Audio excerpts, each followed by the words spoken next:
বিক্ষোভের মুখে উত্তাল ইরান, আয়াতুল্লাহ আলী খামেনির পদত্যাগ দাবি। বাংলাদেশ শ্রীলঙ্কার মতো পরিণতি হতে পারে বলে শঙ্কা।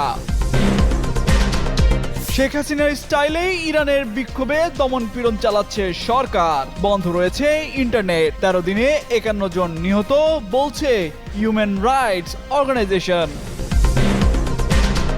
ইরানের 31 প্রদেশে ছড়িয়ে পড়েছে বিক্ষোভ। দীর্ঘ 44 বছর পর বিক্ষোভকারীদের হাতে পুরনো পতাকা। মসনদ টিকিয়ে রাখাই খামেনির জন্য বড় চ্যালেঞ্জ। ইরানের বিক্ষোভকারীদের সাহায্যের জন্য ট্রাম্পের কাছে আহ্বান রেজা পাহলভির। নির্বাসিত জীবন শেষে দিলেন দেশে ফেরার বার্তা। বিক্ষোভ সহিংসতার জন্য যুক্তরাষ্ট্রকে দুষছে ইরান। কোনো চাপের কাছে মাথা নত না করার বার্তা খামেনির। কঠোরভাবে বিক্ষোভ দমনের হুঁশিয়ারি।